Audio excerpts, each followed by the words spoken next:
ஞாயிறு மறைக்கல்வி வகுப்பிற்கு சென்றுவிட்டு வீட்டிற்கு திரும்பி வந்த சிறுவன் டோனியிடம் அவனது தாய், இன்று உங்கள் மறைக்கல்வி வகுப்பில் என்ன பாடம் நடத்தினார்கள் என்று கேட்டார். அதற்கு டோனி, கானாவில் நடைபெற்ற திருமணத்தை பற்றியும் அங்கு இயேசு தண்ணீரை திராட்சை ரசமாக மாற்றியதை பற்றியும் பாடம் நடத்தினார்கள் என்று தெளிவாக பதிலளித்தான். உடனே அவனுடைய தாய், ஒருவேளை உனக்கு திருமணம் நடக்கிறது என்று வைத்துக்கொள்வோம், அப்போது நீ என்ன செய்வாய் என்றார். இயேசுவை என்னுடைய திருமணத்திற்கு அழைப்பேன் என்று சிறிதும் தாமதியாமல் பதில் அளித்தான். தொடர்ந்து டோனி, ஏனெனில் அவர் என்னுடைய வாழ்க்கையில் இருந்தால் என்னுடைய துன்பமெல்லாம் பறந்து போய்விடும் என்ற தீர்க்கமான பதிலை சொன்னான். ஆம், இயேசுவை நம்முடைய வாழ்விற்குள் அழைக்கும் போது நம்முடைய துன்பமெல்லாம் பறந்து போய் மகிழ்ச்சி மட்டுமே நிலைத்திருக்கும். இன்று நாம் இயேசு, மரியா, யோசேப்பின் திருக்குடும்ப விழாவை கொண்டாடுகின்றோம். நமது குடும்பங்களை திருக்குடும்பமாக மாற்றுவதற்கு நாம் என்ன செய்ய வேண்டும் என்பது குறித்து நாம் சிந்திப்போம். முன் எப்போதும் இல்லாத அளவுக்கு இப்போது திருமண வாழ்க்கை மிகவும் சவால் நிறைந்ததாக இருக்கின்றது. மனித வாழ்வை மேம்படுத்தும் என்று நாம் நினைத்த தொலைத்தொடர்பு சாதனங்களும் சமூக ஊடகங்களும் மனிதர்களை அதால பள்ளத்தில் இழுத்து கொண்டு போட்டிருக்கின்றன. இவற்றுக்கு நடுவில் ஒருவர் மற்றவருக்கிடையேயான சரியான புரிதலின்மை, இறை பற்றின்றி உலக போக்கிலான வாழ்க்கை, இவையெல்லாம் திருமண வாழ்வை சிக்கலுக்குள்ளாக்கி இருக்கின்றன. இவற்றையெல்லாம் கடந்துதான் நம்முடைய குடும்பங்களை திருக்குடும்பமாக உருவாக்க நாம் அழைக்கப்பட்டிருக்கிறோம். நீங்கள் கடவுளால் தெரிந்து கொள்ளப்பட்டவர்கள் என்ற வார்த்தைகளோடு தொடங்கும் இன்றைய 2ஆம் வாசகம் அவர்கள் எவற்றையெல்லாம் அணிந்து கொண்டு வாழ வேண்டும் என்ற தெளிவினை தருகின்றது. கடவுளால் தெரிந்து கொள்ளப்பட்டவர்கள் அணிந்து கொள்ள வேண்டிய பண்புகள் என்று பவுல் பலவற்றை பற்றி சொன்னாலும் அவற்றில் 2 பண்புகளை மட்டும் நமது சிந்தனைக்கு எடுத்துக்கொள்வோம். முதலாவதாக நமது சிந்தனைக்கு எடுத்துக்கொள்வது பணிவு. இன்றைய 2ஆம் வாசகத்தின் 2ஆம் பகுதியில் பவுல், திருமணமான பெண்களே, உங்கள் கணவருக்கு நீங்கள் பணிந்திருங்கள் என்றார். இவ்வார்த்தைகளை வைத்துக்கொண்டு திருமணமான பெண்கள் தான் தங்கள் கணவருக்கு பணிந்திருக்க வேண்டும், கணவர் தன் மனைவிக்கு பணிந்து நடக்க வேண்டிய தேவையில்லை என்று நாம் தவறாக புரிந்து கொள்ள வேண்டியதில்லை. யூத சமூகத்தை பொறுத்தளவில் கணவர் தான் ஒரு குடும்பத்திற்கு தலைவர். அதனால் அவருக்கு குடும்பத்தில் இருந்தவர்கள் பணிந்து நடக்க அழைக்கப்பட்டார்கள். இவ்வாறு அவர்கள் குடும்ப தலைவருக்கு பணிந்து நடப்பதன் மூலம் கடவுளுக்கு பணிந்து நடப்பவர்களாய் கருதப்பட்டார்கள். 1 கொரிந்தியர் 15:28, எபேசியர் 5:21. இன்றைய நற்செய்தி வாசகம் பணிந்திருப்பது மனைவிக்கு மட்டுமே இருக்க வேண்டிய பண்பு அல்ல, மாறாக அது கணவருக்கும் அல்லது குடும்ப தலைவருக்கும் இருக்க வேண்டிய பண்பு என்பதை தெளிவாக எடுத்து கூறுகின்றது. ஞானிகள் தன்னை ஏமாற்றிவிட்டு சென்றதை அறிந்த ஏரோது மன்னன் குழந்தை இயேசுவை கொல்ல வழி தேடுகின்றான்.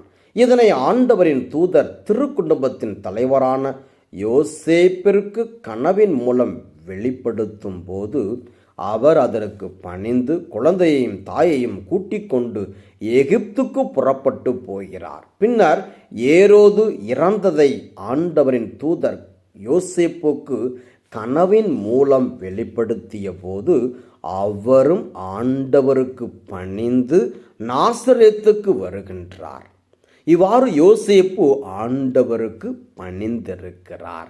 அவரது மனைவி மரியாவும் யோசேப்புக்கு பணிந்து நடந்து அதன் மூலம் அவர் ஆண்டவருக்கு பணிந்து நடக்கிறார். 2வது கனிவு. திருமணமான பெண்கள் தங்கள் கணவருக்கு பணிந்து நடக்க வேண்டும் என்ற அழைப்பினை ஏற்று நடக்கையில் கணவர் எத்தகையோராய் இருக்க வேண்டும் என்பதையும் பவுல் சுட்டிக்காட்ட தவறவில்லை. அவர் தொடர்ந்து குறிப்பிடும்போது, திருமணமான ஆண்களே, உங்கள் மனைவியரிடம் அன்பு செலுத்துங்கள் என்றார். ஆகையால்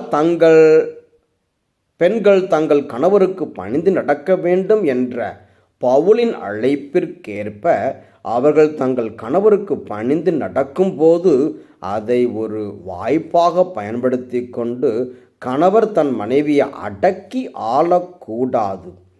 அவர்கள் தங்கள் மனைவியை அன்பு செய்ய வேண்டும்.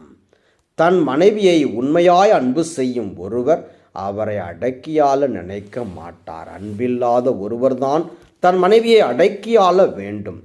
அவர் தனக்கு பணிந்து நடக்க வேண்டும் என்ற மேட்டிமை சிந்தனையோடு இருப்பார்.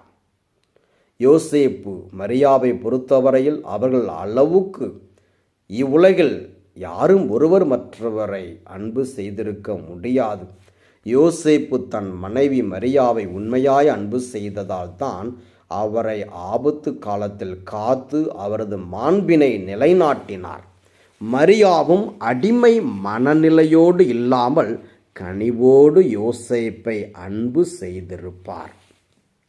ஆதலால் கணவரும் மனைவியும் ஒருவர் மற்றவருக்கு பணிந்து ஒருவர் மற்றவரை கனிவோடும் அன்போடும் நடத்தினால் அவர்களது குடும்பத்தில் உண்மையான மகிழ்ச்சி இருக்கும் என்பதில் மாற்று கருத்து இல்லை. 3. நீடிய நல்வாழ்வு. கணவரும் மனைவியும் தான் குடும்பமா என்றால் நிச்சயமாக இல்லை. ஒரு குடும்பத்திற்கு அழகு சேர்ப்பவர்கள் அக்குடும்பத்திற்கு பெரிய செல்வமாயிருப்பவர்கள் குழந்தைகள். ஆகையால் அவர்கள் தங்கள் பெற்றோர்களுக்கு கீழ்ப்படிந்து நடக்க வேண்டும் என்கிறார் பவுல். பிள்ளைகள் பெற்றோருக்கு கீழ்ப்படிய வேண்டும், அவர்களுக்கு மதிப்பளிக்க வேண்டும். விடுதலை பயணம் 20:12 என்பது கடவுள் கொடுத்த 10 கட்டளைகளில் ஒன்று. இவ்வாறு பிள்ளைகள் பெற்றோர்களுக்கு கீழ்ப்படிந்து அவர்களுக்கு மதிப்பளிக்கும் போது அவர்கள் எத்தகைய ஆசிகளை பெறுவார்கள் என்பதை சீராக்கின் ஞான நூல் நமக்கு எடுத்து கூறுகிறது. தந்தையரை மதிப்போர் பாவங்களுக்கு கழுவாய் தேடிக்கொள்கின்றனர். அன்னையரை மேன்மைப்படுத்துவோர் செல்வம் திரட்டி வைப்போருக்கு ஒப்பாவர் என்று முதல் வாசகத்தில் வருகின்ற வார்த்தைகள் பிள்ளைகள் பெற்றோர்களுக்கு கீழ்ப்படிந்து நடப்பதன் மதிப்பளிப்பதன் முக்கியத்துவத்தை பற்றி கூறுகிறது.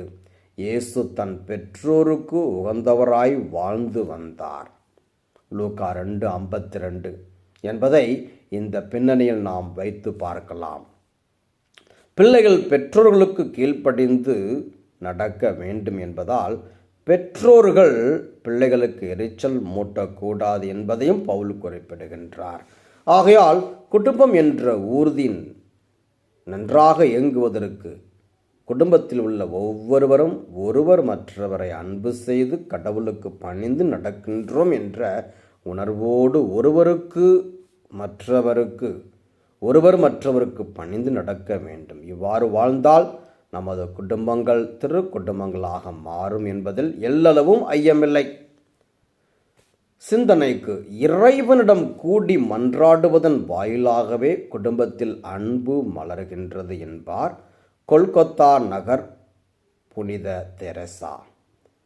ஆகையால் நாம் இறைவனிடம் கூடி மன்றாடி நம்முடைய குடும்பங்களில் அன்பை மலரச் செய்து அந்த அன்பை உலகிற்கும் திரு அவைக்கும் தருவோம். அதன் வழியாக இறையருளை நிறைவாக பெறுவோம்.